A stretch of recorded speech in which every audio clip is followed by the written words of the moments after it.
Hi friends, ఓం సాయిరామ్. బాబాగారి ఆశీస్సులు అందరిపైన ఉండాలని మనస్ఫూర్తిగా కోరుకుంటూ, అందరూ సుఖంగా సంతోషంగా ఆరోగ్యంగా ఉండాలని, ఎప్పుడు కూడా ఆనందంగా ఉండాలని చెప్పి ఆ బాబాగారి తరపున నేను కూడా మనస్ఫూర్తిగా కోరుకుంటున్నాను. ఈరోజు బాబాగారు అందించే సందేశం ఏంటి అంటే కనుక, తల్లి అశ్రద్ధ చేయకమ్మ. 22/8/2024 అంటే రేపు గురువారం అక్షరాల నీకు 52 లక్షల నీటివి అందేలా నేను చేస్తాను. నా మీద నమ్మకంతో విను తల్లి అని చెప్పి ఏదో ఒక తెలియని సందేశాన్ని అయితే ఈరోజు బాబాగారు మనకు అందించాలని అనుకుంటున్నారు. మరి బాబాగారు ఏ సందేశం అందించినా కూడా అది మన మంచి కోసం అని చెప్పి మనము కూడా తెలిసిన విషయమే కదా. మరి సందేశం వినే ముందు ఎవరికైతే బాబాగారు అంటే నమ్మకం ఉంటుందో వారందరూ ఈ వీడియోకి ఒక చిన్న లైక్ ఇచ్చి వీడియోని వినడం అయితే స్టార్ట్ చేయండి. ఇక తల్లి, రేపు గురువారం రోజు ఎంతో ప్రేమగా నా యొక్క గుడికి వచ్చి నీ యొక్క బాధలన్నిటినీ కూడా నా పాదాల మీద పడి, నాకు ఈ బాధ ఉంది బాబా, నాకు ఈ కష్టం ఉంది బాబా, బాబా నేను ఎంతో సమస్యలలో ఫైనాన్షియల్గా డబ్బుకు సంబంధించి ఎన్నో రకాల సమస్యలతో నేను సతమతం అయిపోతున్నాను బాబా, బాబా నాకు ఏ సమస్య ఉందో మాకు పూర్తిగా వివరించి చెప్పాను. కానీ నా సమస్య మాత్రం తీరటం లేదు బాబా, నా కష్టాలు మాత్రం తీరటం లేదు బాబా అని చెప్పి ఎంతో బాధతో నా గుడికి వచ్చి నా బాధలన్నింటినీ కూడా చెప్పుకుంటావు. అయితే తల్లి, అశ్రద్ధ చేయకుండా రేపు కూడా కుదిరితే నా యొక్క దేవాలయానికి వచ్చి నన్ను దర్శించుకో. నీకు కుదరకపోతే గనక ఇంట్లోనైనా కానీ నువ్వు నా ముందు దీపం పెట్టు. దీపం పెట్టమని చెప్పి నేను ఎందుకు అడుగుతున్నాను అంటే, ఇందులో నా స్వార్థం ఏది కూడా లేదు తల్లి. కర్మను ఖండించడానికి దీపం అనేది చాలా అద్భుతంగా పనిచేస్తుంది తల్లి. రేపటి రోజున గురువారం నువ్వు నాకు పెట్టే దీపం వల్ల లేదా నన్ను దర్శించుకోవడం వలన నీ యొక్క సమస్యలలో కొత్త మార్పు అనేది రాబోతుంది. ఆ మార్పు ఏంటో తెలుసా? డబ్బుకు సంబంధించి. తల్లి, నేను ఎన్నో కష్టాలను పడుతున్నాను. నాకు చేతనైనంత వరకు నేను ఎంతో కష్టాన్ని పడి నా పనులన్నిటినీ కూడా నేను చేస్తున్నాను. నాకు ఆశించిన ఫలితాలు అనేటివి రావటం లేదు అని చెప్పి నువ్వు చాలాసార్లు నన్ను అడిగావు కదా తల్లి. అయితే రేపటి రోజున నువ్వు నా యొక్క దర్శనం అనేది నీకు అయిన తర్వాత నువ్వు ఆశించిన ఫలితాలు అనేటివి నువ్వు ఎవరిని నుంచి కోరుకుంటున్నావో వారి నుంచి నీకు రేపటి రోజున ఒక ఫోన్ ద్వారా నీకు అందబోతున్నాయి తల్లి. అంతేకాకుండా నువ్వు చాలా మంది దగ్గర ఎన్నో అప్పులు చేశావు. కావాలని నువ్వు ఏ అప్పు కూడా చేయలేదు. నీ యొక్క అవసరాలు, నీ యొక్క కష్టాలు అనేటివి ఆ అప్పులు నీ చేత చేపించాయి. కానీ ఇప్పుడు ఉన్న పరిస్థితి కారణంగా ఆ అప్పులను తీర్చలేక బాధపడుతున్నావు. నానా రకాలుగా నలుగురు నిన్ను నలొక్క మాటతో పొడిచి చంపుతున్నారు. కానీ మనసుకు కష్టంగా ఉంది. రోషంగా వారి యొక్క డబ్బుని వారి చేతిలో పెట్టేయాలని చెప్పి నీకు అనిపిస్తూ ఉంది. నీకు ఆ స్తోమత లేక వారు మాటలన్నిటికీ కూడా తలదించుకొని నా టైం బాగాలేదు, నా పరిస్థితి బాగోలేదు అని చెప్పి ఎంతో కృంగిపోతూ ఉన్నావు తల్లి. అయితే నీ యొక్క అప్పులన్నిటినీ కూడా తీర్చే మార్గాన్ని రేపు దర్శన భాగ్యం తర్వాత చూపిస్తాను బిడ్డ. నీ యొక్క ఆ యొక్క కష్టం ఏదైతే డబ్బుకు సంబంధించి ఉందో నీకు ఏ రూపాన 52 లక్షలు అందేలా చూస్తాను అంటే గనక, రేపు సాయంత్రం లోపు నువ్వు ఆ వార్త విని బాబా నా జీవితంలో చెప్పింది చెప్పినట్టుగా చేశారు. నా యొక్క దర్శన భాగ్యం తర్వాత నీ జీవితంలో ఒక మార్పు కలుగుతుంది అని చెప్పారు. అలాగే నాకు కూడా కలిగింది అని చెప్పి రేపు నువ్వు చాలా చాలా సంతోషపడతావు తల్లి. అంతేకాకుండా ఈ యొక్క సొంత గృహం అనేది నువ్వు ఏర్పాటు చేసుకోవాలి అని చెప్పి దానికి సంబంధించి నువ్వు లోన్ల కోసం ఎన్నో రకాల బ్యాంకుల దగ్గరికి తిరుగుతున్నావు. కానీ ఆ లోన్లు అనేటివి నీకు రాక ఇబ్బంది పడిపోతున్నావు తల్లి. ఆ లోను నీకు ఎందుకు రాలేదు నేను వివరించి చెప్తాను, జాగ్రత్తగా విను బిడ్డ. ఇల్లు కట్టుకోవాలి అని చెప్పి ప్రతి ఒక్కరు కూడా ఆశ ఉంటుంది. ఆశ పడంలో తప్పేమీ లేదు. కానీ ఆలోచించకుండా ఆశపడితేనే తప్పు అవుతుంది. బిడ్డ, నువ్వు లోను తీసుకొని ఇల్లు కట్టుకుంటావు, కానీ నీ జీవితాంతం ఆ లోను కట్టుకుంటూ నీ యొక్క జీవితాన్ని వృధా చేసుకుంటావు అన్న ఉద్దేశంతో నేను నీకు ఆ లోను రాకుండా చూస్తున్నాను తల్లి. అంటే నేను ఏది చేసినా కూడా నీ మంచి కోసమే అని చెప్పి నువ్వు నమ్ముతావు కదా తల్లి. అయితే ఇప్పటి రోజున నువ్వు ఇంట్లోకి వెళ్ళామా, ఇల్లు కొన్నామా అన్న మాత్రమే చూస్తున్నావు.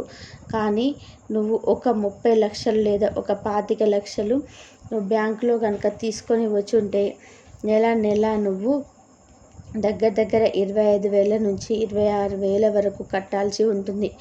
అది ఒక 18 సంవత్సరాల నుంచి 20 సంవత్సరాల వరకు నువ్వు కట్టాల్సి ఉంటుంది.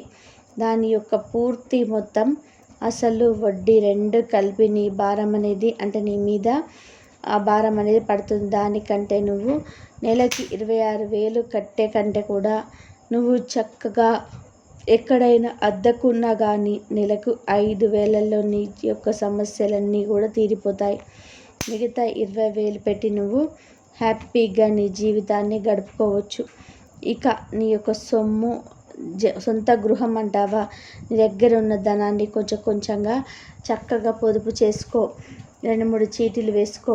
ఆ వచ్చిన ధనాన్ని పెట్టి నువ్వు దాచిపెట్టుకొని తర్వాత నీ బిడ్డల సహాయంతో నీ యొక్క డబ్బు ఉన్నప్పుడు మాత్రమే నువ్వు సొంత గృహం అనేది ప్లాన్ చేసుకో తల్లి. ఈ ముందు కనుక నువ్వు సొంత గృహానికి నువ్వు ప్లాన్ చేసుకున్నట్లయితే ఖచ్చితంగా ఎన్నో రకాల ఇబ్బందులు అనేటివి నీ జీవితంలో వస్తాయని చెప్పి నేను ముందు జాగ్రత్తగా నేను నీకు తెలియబరుస్తున్నాను. తర్వాత బ్యాంకు వాళ్ళు పెట్టే టార్చర్ అనేది నీకు చాలా దారుణంగా ఉంటుంది. ఈ సమస్యలన్నీ కూడా నువ్వు పడకూడదు అని చెప్పి ముందుగానే నేను నిన్ను హెచ్చరిస్తున్నాను. కానీ నీ యొక్క సొంత ఇంటి కళ అనేది తప్పకుండా నీ బిడ్డల ద్వారా నీకు నెరవేరుతుంది. అప్పటి వరకు నీకు నచ్చిన ఇల్లు అద్దెకు తీసుకొని సంతోషంగా ఉండు తల్లి. ఎప్పుడైనా కానీ కొన్నిసార్లు రోషం పౌరుషం అనేటివి తగ్గించుకోవడమే చాలా ముఖ్యమైన జీవితానికి. వసుదేవుడంతటి వాడే గాడిద కాళ్ళు పట్టుకున్నాడు అన్న వార్త నువ్వు వినే ఉంటావు కదా తల్లి. అలాగే కొన్ని చోట్ల తగ్గడం అనేది నీ జీవితానికి చాలా ముఖ్యం.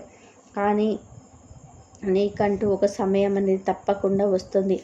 ఆ సమయంలో ఎవరు నిన్ను అవమానించారు వారికి తగిన బుద్ధి చెప్పే రోజు కూడా వస్తుంది. అంతవరకు కూడా కొంచెం ఓర్పు పట్టు తల్లి. ఇక నువ్వు ఉద్యోగం కోసం ఎదురు చూస్తూ ఉన్నావు. నువ్వు చదివిన చదువుకి తగిన ఉద్యోగం రావడం లేదు అని చెప్పి బాధపడుతూ ఉన్నావు. చేసే పని ఒకటి, చదివిన చదువు ఒకటి అని చెప్పి కృంగిపోతూ ఉన్నావు. అయితే తప్పకుండా రేపటి రోజున నువ్వు ప్రయత్నించినట్లయితే నీ యొక్క చదువుకు తగిన ఉద్యోగం అనేది రాబోతుంది తల్లి. నేను ఏది చెప్పినా కూడా నీ మంచి కోసమే అని చెప్పి నీకు తప్పకుండా తెలుసు కదా. కనుక రేపటి రోజున నువ్వు అశ్రద్ధ చేయకుండా ఉంటే గనక, అంటే ఖచ్చితంగా 22/8/2024 గురువారం రోజున 52 లక్షలు నువ్వు ఏ ద్వారాన రావాలనుకుంటున్నావో ఆ ద్వారా నీ దగ్గరకు ఖచ్చితంగా ఆ ధనం అనేది నీకు అందేలా చూస్తాను అని చెప్పి బాబాగారు ఈరోజు మనకు చాలా చక్కటి సందేశాన్ని అందిస్తున్నారు కదండి. బాబాగారు ఏం చెప్పినా మన మంచి కోసమే చెప్తారు కాబట్టి మనకి నెలకు ఒక 5,000లో నీ సమస్యలన్నీ కూడా తీరిపోతాయి. మిగతా 20,000 పెట్టి నువ్వు హ్యాపీగా నీ జీవితాన్ని గడుపుకోవచ్చు. ఇక నీ యొక్క సొంత గృహం అంటావా, నీ దగ్గర ఉన్న ధనాన్ని కొంచెం కొంచెంగా చక్కగా పొదుపు చేసుకో. 2-3 చీటీలు వేసుకో. వచ్చిన ధనాన్ని పెట్టి నువ్వు దాచిపెట్టుకొని తర్వాత నీ బిడ్డల సహాయంతో నీ యొక్క దగ్గర డబ్బు ఉన్నప్పుడు మాత్రమే నువ్వు సొంత గృహం అనేది ప్లాన్ చేసుకో తల్లి. ఈ ముందు గనక నువ్వు సొంత గృహానికి నువ్వు గనక ప్లాన్ చేసుకున్నట్లయితే ఖచ్చితంగా ఎన్నో రకాల ఇబ్బందులన్నీ నీ జీవితంలో వస్తాయి అని చెప్పి నేను ముందు జాగ్రత్తగా నేను నీకు తెలియబరుస్తున్నాను. తర్వాత బ్యాంకు వాళ్ళు పెట్టే టార్చర్ అనేటివి నీకు చాలా దారుణంగా ఉంటుంది. ఈ సమస్యలన్నిటినీ కూడా నువ్వు పడకూడదు అని చెప్పి ముందుగానే నేను నీకు హెచ్చరిస్తున్నాను. కానీ నీ యొక్క సొంత ఇంటి కళ అనేది తప్పకుండా నీ బిడ్డల ద్వారా నీకు నెరవేరుతుంది. అప్పటి వరకు నీకు నచ్చిన ఇల్లు అద్దెకు తీసుకొని సంతోషంగా ఉండు తల్లి. తల్లి ఎప్పుడైనా కానీ కొన్నిసార్లు రోషం పౌరుషం అనేది తగ్గించుకోవడమే చాలా ముఖ్యం జీవితానికి. వసుదేవుడంతటి వాడే గాడిద కాళ్ళు పట్టుకున్నాడు అన్న వార్తను వినే ఉంటావు కదా తల్లి. అలాగే కొన్ని చోట్ల తగ్గడం అనేది నీ జీవితానికి చాలా ముఖ్యం. కానీ నీకంటూ ఒక సమయం అనేది తప్పకుండా వస్తుంది. ఆ సమయంలో ఎవరు నిన్ను అవమానించారు వారికి తగ్గిన బుద్ధి చెప్పే రోజు వస్తుంది. అంతవరకు కూడా కొంచెం ఓర్పు పట్టు తల్లి. తల్లి ఇక ఉద్యోగం కోసం ఎదురు చూస్తూ ఉన్నావు. నువ్వు చదివిన చదువుకి తగిన ఉద్యోగం రావటం లేదు అని చెప్పి బాధపడుతూ ఉన్నావు. చేసే పనికి ఒకటి, చదివిన చదువు ఒకటి అని చెప్పి కృంగిపోతున్నావు. అయితే తప్పకుండా రేపటి రోజున నువ్వు ప్రయత్నించినట్లయితే నీ యొక్క చదువుకు తగిన ఉద్యోగం అనేది రాబోతుంది. తల్లి నేను ఏది చెప్పినా కూడా నీ మంచి కోసమే అని చెప్పి నీకు తప్పకుండా తెలుసు కదా.